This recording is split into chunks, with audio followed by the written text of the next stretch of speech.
లలిత వారి శ్రావణం ప్రత్యేక ఆఫర్. అన్ని బంగార నగలపై తరుగులో 1% తక్కువండి. డైమండ్ జ్యువెలరీకి క్యారెట్ కు 5,000 తక్కువండి. ఇతర షోరూంల ఆఫర్లతో పోల్చి చూడండి. నగలు అలాగే కొనాలండి. అయితే మీడియా దాకా కాదు, పోలీసులు ఉన్నారు, ఇక్కడ న్యాయస్థానాలు ఉన్నాయి, వాళ్ళ పని వాళ్ళు చేసుకుపోతారు. ఏదో మనము ఇప్పుడు మీరు కూడా కొంత ఇన్ఫర్మేషన్ ఇస్తున్నారు, ఫస్ట్ నుంచి కూడా దీని గురించి ఫైట్ చేస్తున్నారు, నిలబడుతున్నారు. కాబట్టి మేము కూడా మీతో ఇంటర్వ్యూ చేయడం, ఆమె కూడా నా వర్షన్ తీసుకోవాలి కదా అన్నప్పుడు మేము తీసుకోవడం లాంటివి జరుగుతుంది. కానీ మీరన్నట్టే మేము కూడా ఎథిక్స్ పాటిస్తాము, పాటిస్తూనే ఉన్నాము. చూద్దాం అసలు. అదే అంటున్నాను నేను, మీడియా వాళ్ళందరికీ చెప్పేది ఒకటే, ఒకవేళ గనక ఇట్లాంటి వాళ్ళని మీరు లైవ్లో ఇప్పుడు అతను ఎవరో ఒకరు బూతులు మాట్లాడే హిస్టరీ ఉంది ఆయనకి, లేకపోతే ఒక ఆవిడని వాళ్ళని లేకపోతే కూర్చోబెట్టి లైవ్ చేయడం ఏ రకంగా న్యాయం లేదు. ఇది మాత్రం నేను తీసుకుంటాను ఆ సజెషన్. ఇకపై లైవ్ చేయడం లాంటిది మాత్రం ఇక పెట్టుకునే అవకాశం అయితే లేదు. చూద్దాం, తనంతట తను ఏమైనా చెప్పడానికి ట్రై చేసినా కానీ, ఎందుకంటే తన వర్షన్ కూడా మేము వింటాం కాబట్టి. సరే, మేము వినడం, వాళ్ళు వినడం, మీరు చెప్పడం, ఆమె చెప్పడం కాదు.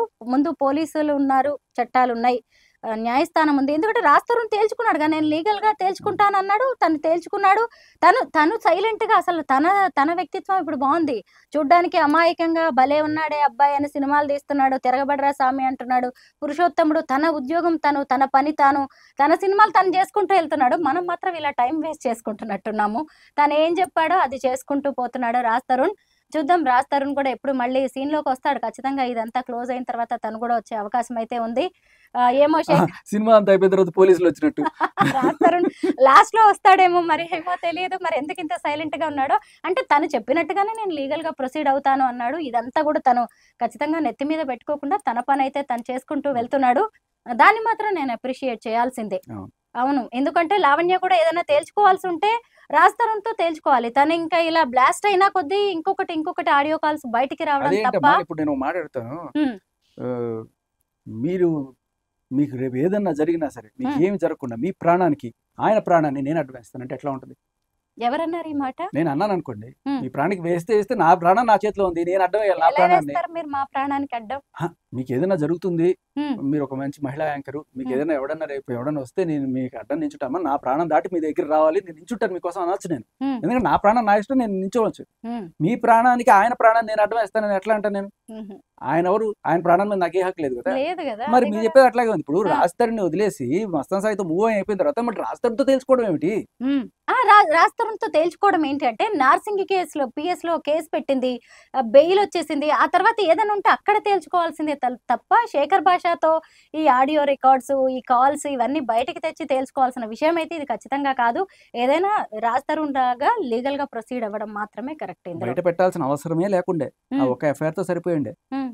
ఎఫ్ఐఆర్ కాదు, మేము అంతా అది అబద్ధం ఇది అబద్ధం అన్నప్పుడు కోర్టు అయితే నమ్మింది, మీరు మీడియా నమ్మలేదు కదా. కూర్చోబెట్టి ఇంటర్వ్యూలు చేసి నన్ను తిట్టి ఇప్పుడు నేను నాది ప్రూవ్ చేసుకోవాలి కదా.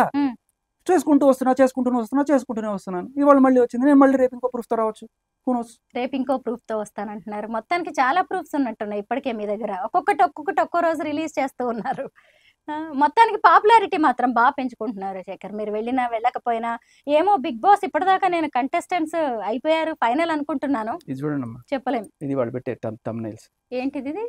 అయ్యో, ఏంటి ఇలా పెట్టారు? వాళ్ళ సంస్కారం అది. ఓ, శేఖర్ భాష పెళ్ళం ఎలా ప్రెగ్నెంట్ అయింది, శేఖర్ భాష ఎవడికి పుట్టాడు, అమ్మో బాబో ఏంటిది? బాగుంది కదా వాళ్ళ ఒక మీడియా ఛానల్ వాళ్ళ సంస్కారం. ఆవిడ ఏమన్నా అంటే మేము రెడీగా ఉన్నాం మోయడానికి అని చెప్పి ఆవిడ సంస్కారానికి వాళ్ళు పెడుతున్న ఇవి మంచిది. ఆవిడతో పాటు మీ సంస్కారం కూడా అర్థమవుతుంది ఆ టీవీ ఛానల్ వాళ్ళది. ఆవిడ అనడం ఓకే, ఒక పక్క ఆవిడ అన్నదాన్ని ఎడిట్ చేసి బీపీ వేయడం మానేసి ఇలాంటివి పెట్టుకుంటున్నారంటే, సో ఆవిడని ఎంత మోస్తున్నారు, నా మీద ఎంత కక్ష కట్టారు అనేది మీకు అర్థమవుతుంది. మీరు ఒకసారి పర్సనల్ గా మాట్లాడకూడదా వాళ్ళతోటి? ఆల్రెడీ మాట్లాడాను. మాట్లాడినా ఏమన్నారు మరి? మాట్లాడితే అవునండి మేము చేస్తామండి అది ఇది అంటారు, కానీ మళ్ళీ చేసేది ఇదే చేస్తారు అంతే.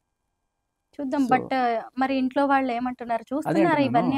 అదే అండి, ఇవి పెట్టిన వాళ్ళ ఎవరైతే పెట్టారో ఈ టైటిల్స్ పెట్టారు కదా, మరి వాళ్ళ మిస్సెస్ వాళ్ళ తల్లిదండ్రులకి వాళ్ళు పుట్టారా, లేకపోతే వాళ్ళ మిస్సెస్ ఎవరితో ప్రెగ్నెంట్ అయింది, ఇలాంటి నేను మాట్లాడితే ఎంత నీచంగా ఉంటుందో ఒకసారి వాళ్ళు అర్థం చేసుకోవాలి. ఇది ఏమి గేమ్ కాదు. మీరు టీఆర్పీలు పెంచుకోవడానికి, నలుగురు చూస్తారని చెప్పి చేసుకోవడానికి ఇట్లాంటివి వాడుకోవడం అనేది ఎంత నీచంగా ఉంటుందో మీకు మీరే అర్థం చేసుకోండి. మీరు ఎంత బ్యాడ్ అవుతారో సొసైటీలో మీరే అర్థం చేసుకోండి. మీ ఛానల్ హెడ్ లేకపోతే మీ ఛానల్ యాంకర్స్ మీరు ఇలాంటి తమ్ముళ్ళు ఎవరినైనా కూర్చోబెట్టి అనిచ్చచ్చు, లేకపోతే నేనే అంటాను, నేనంటే వేస్తారా?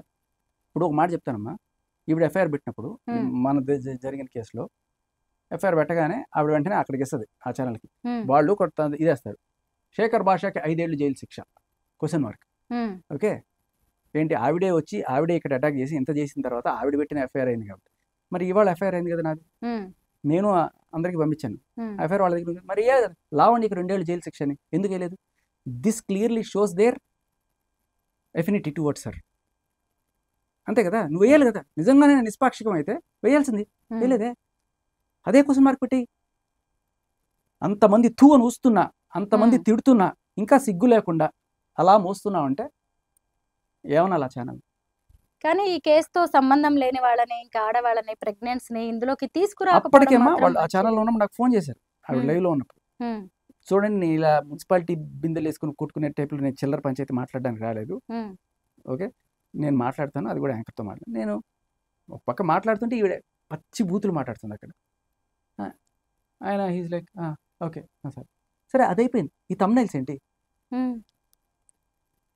బేసికల్లీ ఈవిడ వాళ్ళు వేరు కాదు, మొత్తం కుమ్మక్కై ఉన్నారు, నన్ను ఆపడం కోసం ఒక ఛానల్, ఒక లేడీ, ఇద్దరు కూర్చొని చేస్తున్న స్కెచ్, అంతే నాకు అర్థమైంది, చాలా క్లియర్గా అర్థమైంది. కానీ చూస్తున్నారు జనాలు, మీ ఛానల్ ఏంటి, మీ ఛానల్ ఎందుకు ఇలాంటి పనులు చేస్తుంది, అందరూ వాచ్ చేస్తారు ఖచ్చితంగా. కానీ ఏదేమైనా తొందరగా ఈ ఎపిసోడ్కి అయితే శుభం కార్డు పడాలి, ఏదో ఒక ఎండ్ కార్డ్ అయితే శుభం కార్డు పడుతుందని నేను అనుకోవట్లేదు, ఎండ్ కార్డు పడితే ఇంకా సరిపోతుంది. ఇక రాస్తారు తన లైఫ్ తనది, లావణ్య కూడా ఇప్పటికే ఆ నిర్ణయానికి వచ్చేసింది, నా లైఫ్ నాది అన్నట్టుగా, ఏదో ఒకటి క్లియరెన్స్ అయిపోతే చాలు అన్నట్టుగా తను చూస్తుంది. ఇక అది రాజ్ తరుణ్కి వాళ్ళిద్దరికి మధ్యది, ఇంకా తను వచ్చిన పని కూడా అయిపోయినట్టుంది నాకు తెలిసి, డ్రగ్స్కి సంబంధించి ఏదో బయట పెట్టాలి అనుకున్నారు.